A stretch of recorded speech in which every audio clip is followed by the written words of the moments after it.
हरे कृष्ण दोस्तों, कैसे हैं आप सभी लोग। आशा करती हूँ आप सभी बहुत अच्छे होंगे। आज के वीडियो में हम डिस्कस करेंगे कुछ बातें जिनका हमें ध्यान रखना चाहिए पूजा करते समय। पूजा करते समय अति महत्वपूर्ण बातें जो पूजा से जुड़ी हुई है, ऐसी ही कुछ बातें आज हम डिस्कस करेंगे।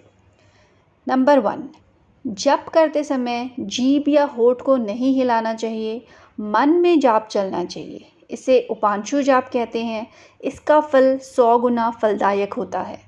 बहुत सारे जाप होते हैं। हम तेज़ आवाज़ निकाल कर जाप करते हैं, हम जीभ मुंह को फुसफुसाकर जाप करते हैं, हम मन में जाप करते हैं। अलग अलग तरह के जापों में सबसे जो श्रेष्ठ जाप है वो है उपांशु जाप, जो कि हमारे मन में चलता रहता है। तो हमें कोशिश करनी चाहिए कि जैसे जैसे हम जाप को अपनी ज़िंदगी का हिस्सा बना लें तो हमारे मन में ही मंत्र चलने लग जाए और हम उपांशु जाप कर सकें। दूसरी बात जो है वो है, जप करते समय दाहिने हाथ को कपड़े या गौमुखी से ढककर करना चाहिए। जब हम कर रहे हैं माला पे जप, तो वो किसी को दिखना नहीं चाहिए। तो उसे जो गौमुखी आती है, जो गले में टांग के हम उस पे जाप करते हैं, उससे ढक के रखना चाहिए या किसी कपड़े से कवर करके हमें जाप करना चाहिए। जप के बाद आसन के नीचे की भूमि को स्पर्श कर नेत्रों से लगाना चाहिए। जब हम आसन बिछाकर धरती पर बैठकर जाप करते हैं तो हमें हमेशा आसन बिछाकर जाप करना है, सीधे ज़मीन पर नहीं बैठना है। और जब हम उठते हैं तो उस आसन को हमें समेट कर रखना होता है और उस धरती को प्रणाम करना होता है, क्योंकि उस धरती में भी वो ऊर्जा समाती है जो हम जाप करते टाइम महसूस करते हैं। तो उस एनर्जी को हमें लेने के लिए उसे टच करके हम अपनी आँखों से लगाते हैं। संक्रांति, द्वादशी, अमावस्या, पूर्णिमा, रविवार और संध्या के समय तुलसी तोड़ना निषिद्ध है। इन सब दिनों पे हमें तुलसी के पत्ते को तोड़ना नहीं चाहिए। बाकी दिनों में आप तुलसी लेकर भगवान को अर्पण करते हो, भोग लगाते हो। इन सब दिनों के लिए या तो आप पहले से ही तोड़ कर रख लें, बट इन दिनों आपको तुलसी को नहीं तोड़ना चाहिए। दीपक से दीपक को नहीं जलाना चाहिए। कई लोग ये चीज़ करते हैं, बट ये हमारे वेदों के अनुसार एक दीपक से दूसरे दीपक को जलाने का अनुमति हमें नहीं होती है। यज्ञ, श्राद्ध आदि में काले तिल का प्रयोग करना चाहिए, सफ़ेद तिल का नहीं। बहुत सारी चीज़ों में काले तिल को आजकल सफ़ेद तिल से रिप्लेस कर लिया जाता है, क्योंकि काले तिल का सामान अगर आप देते हैं तो लोग लेना नहीं चाहते, खाना नहीं चाहते, तो हम उसे रिप्लेस कर देते हैं। बट एक्चुअल में जो महत्व काले तिल का है वह सफ़ेद तिल का नहीं है, और इसलिए हमें काले तिल का ही प्रयोग करना चाहिए। शनिवार को पीपल पर जल चढ़ाना चाहिए। पीपल की 7 परिक्रमा करनी चाहिए। परिक्रमा करना श्रेष्ठ माना गया है पीपल के पेड़ की। कुमड़ा, मतीरा, नारियल आदि को स्त्रियां नहीं तोड़े या चाकू आदि से नहीं काटे, यह उत्तम नहीं माना गया है। भोजन प्रसाद को लांघ कर कभी नहीं जाना चाहिए। देव प्रतिमा देखकर प्रणाम अवश्य करें। अगर हम कहीं से गुजर रहे हैं, हमें भगवान की कोई मूर्ति दिखती है, कोई मंदिर आता है, तो हमें प्रणाम करके ही आगे बढ़ना चाहिए। देव प्रतिमा देखकर प्रणाम अवश्य करें। किसी को भी कोई वस्तु या दान, दक्षिणा दाहिने हाथ से देना चाहिए। उल्टे हाथ से किसी को दान दक्षिणा नहीं देना चाहिए। एकादशी, अमावस्या, कृष्ण चतुर्दशी, पूर्णिमा व्रत तथा श्राद्ध के दिन शौर कर्म, दाढ़ी जिसे हम कहते हैं शेविंग, वो नहीं करना चाहिए। बिना यज्ञोपवीत या शिखा बंधन के जो भी कार्य कर्म किए जाते हैं वह निष्फल माने जाते हैं। शंकर जी को बिल्वपत्र, विष्णु जी को तुलसी, गणेश जी को दुर्वा, लक्ष्मी जी को कमल अति प्रिय है, तो हमें इन भगवान को ये सारी चीज़ें अर्पण करनी चाहिए।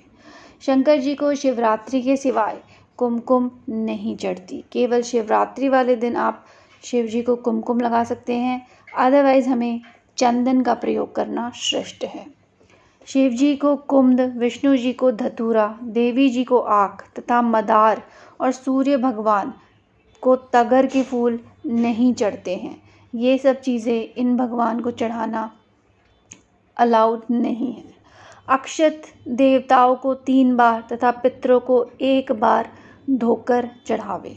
जो चावल हम यूज़ करते हैं वो देवताओं को 3 बार धो के चढ़ता है और पितरों को 1 बार धो के चढ़ता है। नए बिल्व पत्र नहीं मिले तो चढ़ाए हुए बिल्व पत्र धोकर फिर से चढ़ाए जा सकते हैं। विष्णु भगवान को चावल, गणेश जी को तुलसी, दुर्गा जी और सूर्य नारायण को बिल्व पत्र नहीं चढ़ते। पत्र, पुष्प, फल का मुख नीचे करके नहीं चढ़ावे, जैसे उत्पन्न होते हैं वैसे ही चढ़ावे। उल्टा करके नहीं रखना है हमें, जिस तरीके से वो उगते हैं उसी तरीके से हमें रखना है। किंतु बिल्व पत्र उल्टा करके डंडी तोड़कर शिव जी पर चढ़ाते हैं। सिर्फ बिल्व पत्र है जो उल्टा करके चढ़ता है, बाकी सारी चीज़ें हमें सीधी करके चढ़ानी है। पान की डंडी को अग्रभाग तोड़कर चढ़ावे, आगे का जो हिस्सा होता है डंडी का वो तोड़कर हमें पान का पत्ता चढ़ाना चाहिए। 5 रात्रि तक कमल का फूल बासी नहीं होता। कमल का जो फूल है वो 5 दिन तक फ्रेश माना जाता है और पूजा में यूज़ किया जाता है। 10 रात्रि तक तुलसी पत्र बासी नहीं होता, इसीलिए तुलसी को स्टोर करके लोग पूजा में रख लेते हैं। डेली तोड़ने अगर पॉसिबल नहीं है, लोग मंदिर से ला के रख लेते हैं, क्योंकि वो 10 दिन तक फ्रेश मानी जाती है। सभी धार्मिक कार्यों में पत्नी को दाहिने भाग में बिठाकर धार्मिक क्रियाएं संपन्न करनी चाहिए।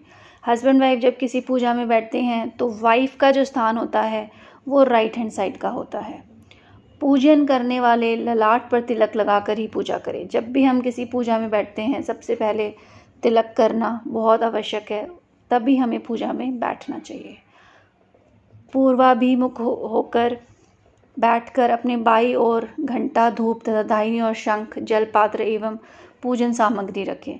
हम बैठते हैं तो हमारा मुख जो होता है वो पूर्व दिशा की ओर होना चाहिए और हमारे बाईं ओर हमारी जो ये सारी चीज़ें हैं, हमारी मंदिर की घंटी, हमारा धूप, हमारा शंख, हमारा पानी की कलसी, ये सब हमारे बाईं ओर होना चाहिए। घी का दीपक अपनी दाईं ओर होना चाहिए। देवता को दाहिनी ओर रखें एवं चावल पर दीपक रख कर प्रज्वलित करें। घी का दीपक राइट हैंड साइड में होना चाहिए, बाईं ओर होना चाहिए तथा देवता को दाहिनी ओर रखना चाहिए और चावल पर दीपक रखकर उसे प्रज्वलित करें। तो ये कुछ नियम हैं जो हमें पूजा पाठ में यूज़ करने चाहिए, अपनी डेली लाइफ में यूज़ करने चाहिए। अगर हमें नहीं पता होता है तो छोटी छोटी गलतियां हमसे हो जाती है, तो हमें ये सारी चीज़ें दिमाग में रखनी चाहिए और इसी तरीके से अपनी पूजा पाठ हमें करनी चाहिए। आशा करती हूँ ये सारी इन्फॉर्मेशन आपके काम आएगी और आप इसे ध्यान में रखते हुए आगे से पूजा पाठ करेंगे। Thank you so much for watching. Hare Rama Hare Krishna.